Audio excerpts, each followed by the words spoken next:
You know, the more you dig into this stuff, the more upsetting it gets. So I gave this talk only once before, about 2 weeks ago, and I approached the Black community. I'd like to just talk straight and openly. I was well aware as a physician that African Americans and other Black and brown minority persons had a natural antipathy towards vaccines. And I wanted to give them the science behind it, so I ended up digging deeply into that issue.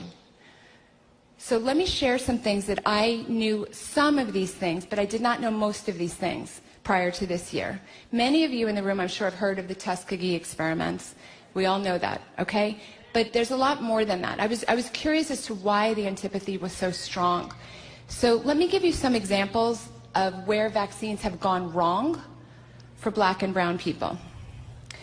So with the rubella vaccine, race and ethnicity were shown to affect the antibody responses like at a higher level than compared to Europeans. With the measles virus, I think many people in this room, they also had that same experience.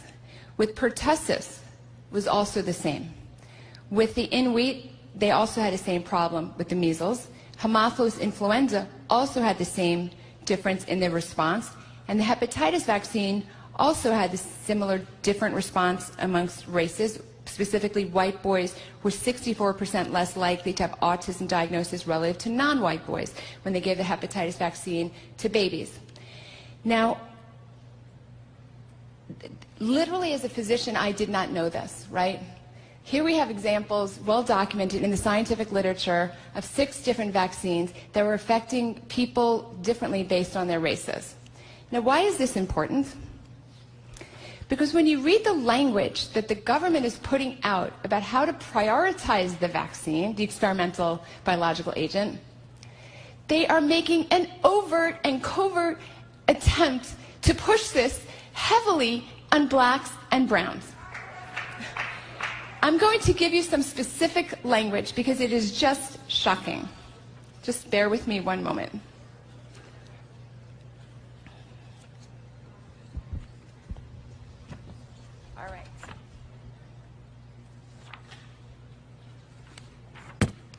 Okay.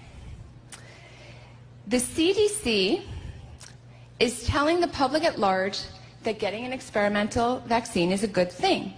But it is additionally telling Black people that getting the vaccine is racial justice and it's an advantage. Now, this is from the Center for Health Security.org, Interim Framework for COVID-19 Vaccine Allocation and Distribution in the U.S. This is the government's words, is that getting the vaccine early is social justice, racial justice. And I just have to say, as a scientist, I found it bizarre that we're talking about racial justice. Either something works scientifically or it doesn't. There might be racial differences in terms of dosages. We've seen that now in these prior 6. But how is it racial justice to sign up first for an experimental biological agent that we don't know?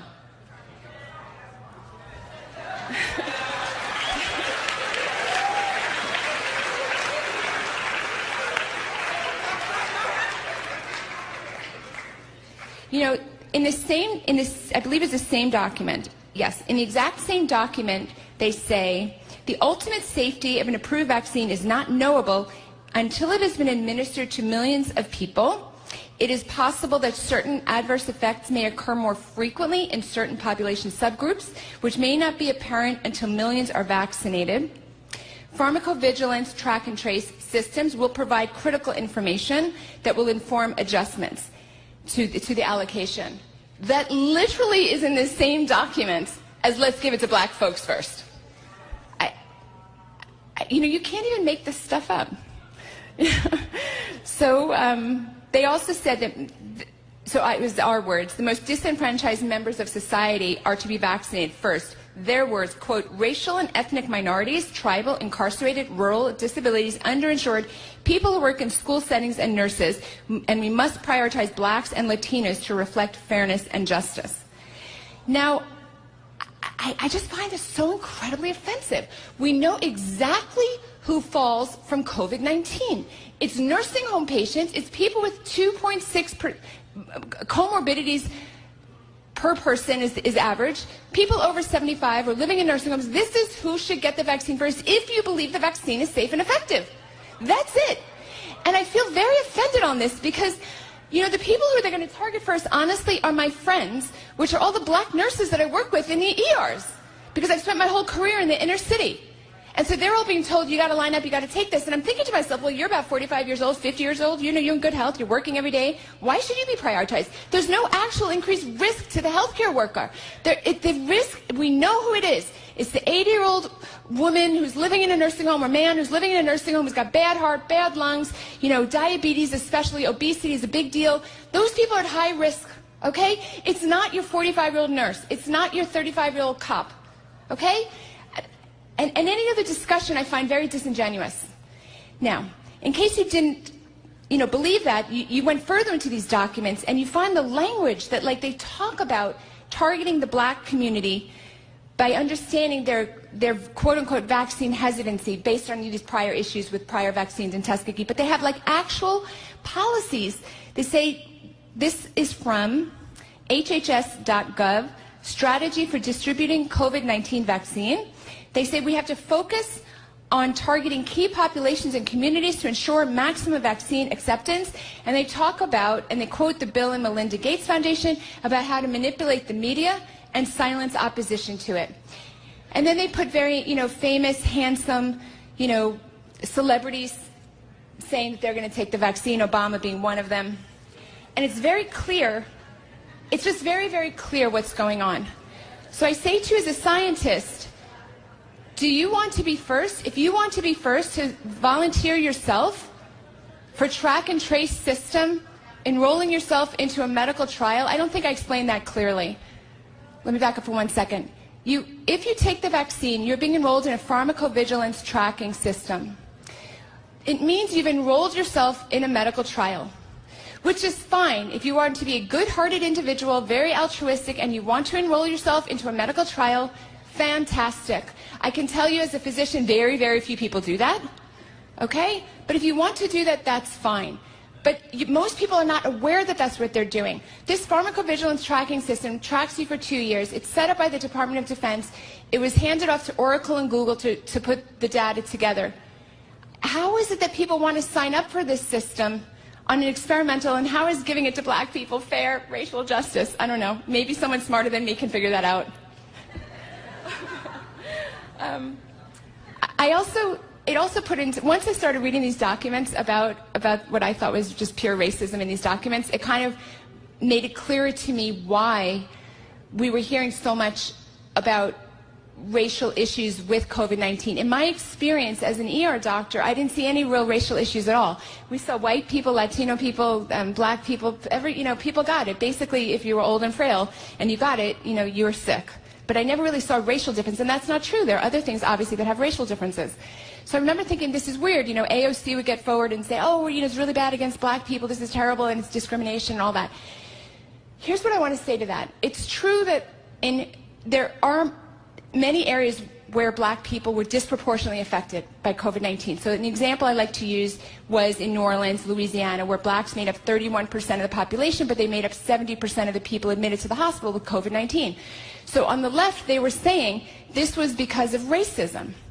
But when you look at the data, there does not yet appear, and I think never will appear, to be an independent risk factor, right? We know what makes people really sick. It's diabetes and obesity primarily, and then, other serious medical problems. Now, also, living in a very crowded area, working in a very crowded area, the reason I don't think this is ever going to be shown to be a race problem, is things that you just know by common sense. One is, it's been all over the world, all races. Okay, we can just start with that.